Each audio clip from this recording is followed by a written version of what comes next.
2021년 9월 28일 오늘의 이슈를 살펴보는 이슈체크입니다. 더불어민주당 이재명 대선 경선 후보는 대장동 개발 의혹과 관련해 화천대유는 토건 세력과 결탁한 국민의힘 것이라며 곽상동 의원 아들이 50억 퇴직금 문제가 나오자 국민의힘에 대한 공세 수위를 끌어올렸습니다.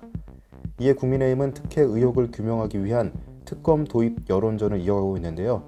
오늘 이슈체크에서는 현재 정치권을 뜨겁게 달구고 있는 화천대유 관련 내용을 알아보겠습니다. 조재휘 기자와 함께합니다. 네, 안녕하세요. 조재휘입니다. 네, 먼저 화천대유라는 말이 계속해서 나오고 있는데 어떤 뜻입니까? 네, 화천대유는 주역에 나오는 말로 하늘의 도움으로 천하를 얻는다라는 의미를 가지고 있습니다. 보통 좋은 의미로 쓰이지만 최근 대장동 개발 특혜 논란을 둘러싼 정치권 공방이 가열되며 이재명 대선 경선 후보의 책임론이 주장되고 있는데요. 화천대유는 대장동 개발에 참여한 민간 시행사입니다. 네, 원래는 좋은 의미였는데 현재는 여러 논란과 뒤섞여 있습니다. 그럼 현재 정치권에서 화천대유가 이렇게 주목을 받는 이유 무엇입니까? 우선 대장동 개발 사업 특혜 의혹에 대한 수사가 이재명 경기도지사로 향할지 주목된다는 점인데요. 최근 정치권을 중심으로 당시 성남시장이었던 이재명 경기지사와 유동규 전 성남도시개발공사 기획본부장 등이 화천대유에 특혜를 줬다는 의혹이 강하게 제기되고 있습니다. 이재명 경기지사는 어제 열린 기자회견에서 화천대유에 대해 국민의힘과 결탁한 토건 비리 세력이라고 주장했고, 김기현 국민의힘 원내대표는 자신의 SNS에 글을 올려 적반하장도 이런 적반하장이 없다며 아수라의 가면을 쓴 채 국민의 눈과 귀를 속이고 있다고 반박했습니다. 네, 특혜 의혹을 줬다. 이를 뒷받침할 만한 근거는 있습니까? 네, 출자금 5천만 원에 불과했던 화천대유가 500억 원이 넘는 배당금을 받았다는 지적이 이어졌는데요. 출자금 대비 1154배에 이르는 배당금 의혹이 해소되지 않은 상황에서 언론인 출신 소유주와 법조계 투자자 등 화천대유와 관련된 인물들의 면면도 속속 드러나고 있습니다.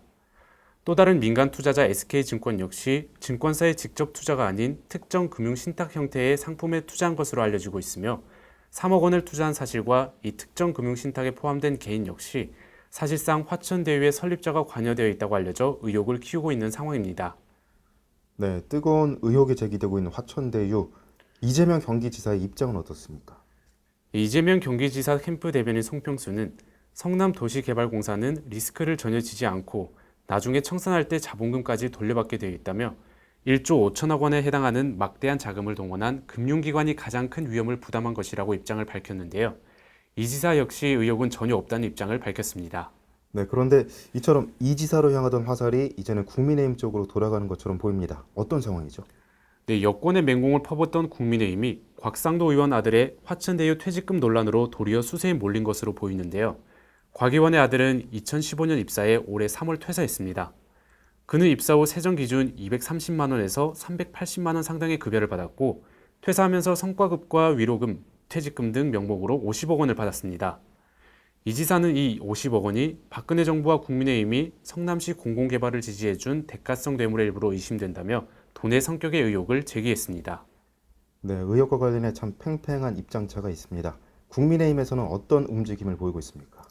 네, 국민의힘은 오늘 대장동 개발 사업 특혜 의혹과 관련해 이재명 경기지사 등 9명을 특정 경제범죄 가중처벌 등에 관한 법률상 배임 혐의로 고발했습니다.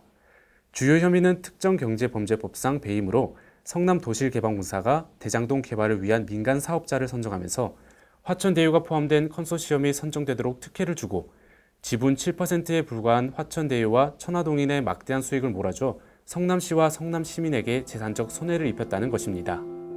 네, 추석 연휴부터 이어진 화천대유 논란이 좀처럼 사그라들지 않고 있습니다.